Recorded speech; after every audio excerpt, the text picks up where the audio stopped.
everyone. In today's video, I will be sharing how you can create and use a Google form to log or keep a running record of student behavior in your class. I have found that keeping a running record of student behavior has given me the data that I need to determine which students are struggling and then what modifications are needed to help those students. So the way that I use this form is at the end of each day, I will log into my computer and I have the form bookmarked so it is easy to find.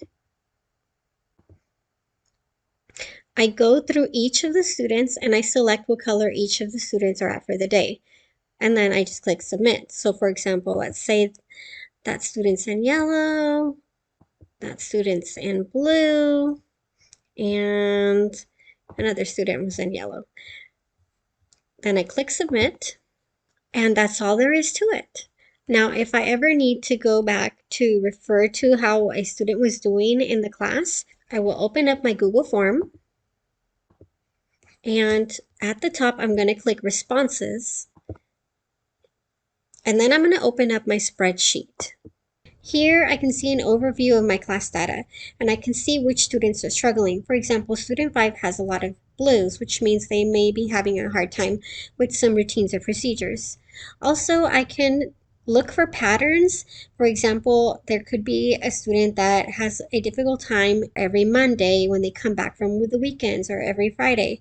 So this can become very useful when trying to pinpoint what is triggering a student and causing behavior problems in the class. Having this data is also useful during report card time, as well as if you're having meetings such as parent-teacher conferences where the student performance is going to be discussed. Okay, so now I'm going to go over how to create your own student behavior log using Google Forms. Let's begin by clicking on the Google Waffle and opening the Google Forms app. Just a side note, you might have to scroll down to find your Google Forms. Once you find it, you can click on it and drag it all the way up so that it is easier to find next time. Next, you're going to click on the plus sign to create a blank Google form. Let's give the Google form a name.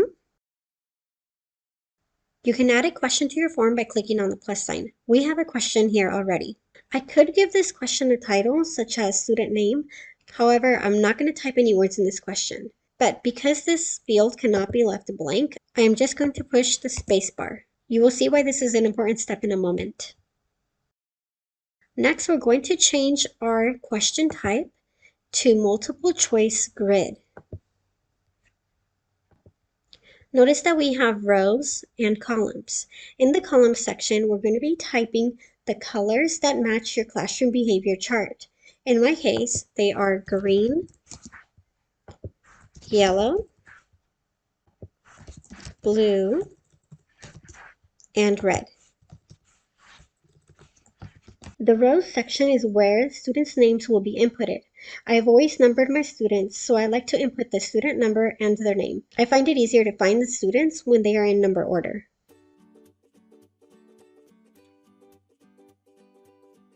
And just to demonstrate what it looks like if I don't put the number in front of the student name, if I just put the student's name, this is what the questions will look like.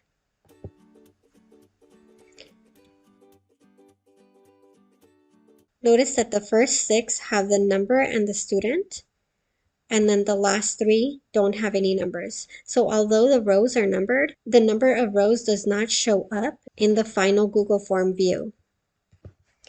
Once you've finished inputting all of your students' names, it's important to toggle on where it says require a response in each row. This way you ensure that you don't accidentally skip any students. Let's preview how our form looks so far.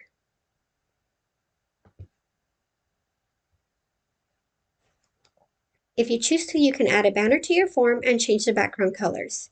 I'm going to click on the paint palette, choose image. You can choose any of the default themes, or you can upload your own image and use it as your Google Form banner.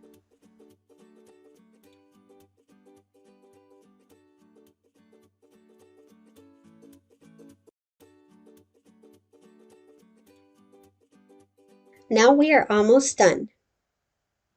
Once you've customized the appearance of your Google form, there is one more important step that we need to take. Every time you open your form, you will have to make a selection for every student. And if most students are on green, this can be very tedious. There is a more efficient way to fill out this form. That will save you so much time. So what we have to do is on our Google form, we're going to click on the three little dots at the top right-hand corner.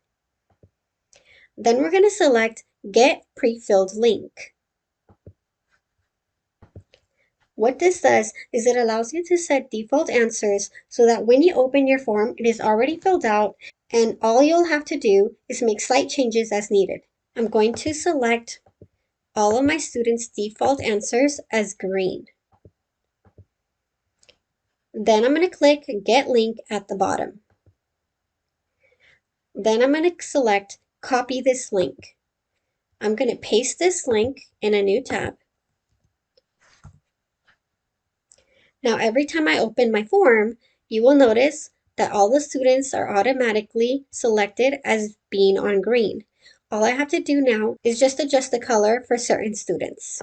This is the link that you want to save or add to your bookmarks page for easy access. So if I wanted to open this form again,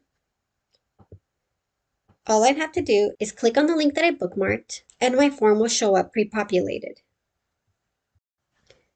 Now, if you make a mistake after you submitted your form, you want to make sure you are able to go back and edit your responses. In order to have that option, make sure that you go to your setting and you click Respondents Can Edit After Submit. All right, and the last thing I'm going to go over with you guys is how to access your responses or your class data. So we're going to click up here where it says responses. And if it's the first time that you open the spreadsheet, your spreadsheet's going to look something like this. Now, it might look a little overwhelming if you have a lot of responses, so I'm going to give you some tips in order to make this easier to view. Now, remember earlier in the video when I mentioned why it's important to leave the question title here blank? This is the reason why. If you put anything in this area, when you go to look at your responses, that is going to show on each of the columns. For example, let me go back and I'm going to put student name as the title of this question right here. Now let's return to our Google Sheets. Notice now how each column says the title of the question, student name and then the name, student name and then the name, student name and then the name. That is the reason why I don't want anything in this box and I just delete all the words and just leave a blank by hitting the space bar. It makes your Google form just look a lot cleaner. All right, now for the next tip, the timestamp. By default, when you open your Google Sheets, the date is going to appear in this style. In order to change this and make it easier to read, we're going to highlight the column that has the timestamp. And we're going to go to Format, and we're going to select Number, and then go all the way down to More Formats. And then you're going to run across and select More Date and Time Formats. And you're going to scroll down and find the style that you find easiest to read. I prefer when the date is listed as the weekday, the month, date, and year. So that's the style I'm going to select. Then you're going to click Apply or double tap. All right, the next thing that we're going to do is we're going to color code the responses. To do that, we're going to select all of the student names or the student columns. And then we're going to go to Format and select Conditional Formatting. On the right-hand side, we're going to change the format rule from is not empty to text contains. And we're going to type here green. And we're going to change the fill color to green. Then I'm going to scroll down a little bit more and I'm going to add another rule. Again, we're going to leave the format rule as text contains, but this time we're going to change green to yellow. I'm going to scroll down a little more and I'm going to add another rule. Format rules, text contains. This time I'm going to change the word to blue and I'm going to change the fill color to blue. Then I'm going to add one more rule. Text contains, I'm going to change the word to red and the fill color to red. Once I'm done and I've added all of the colors that I normally use in my classroom behavior chart, I'm going to click Done.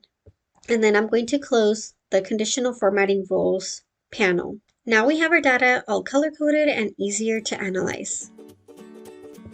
Alright guys, and that is it. I hope you found this video helpful. Please like and subscribe if you'd like to see more content just like this. Thank you!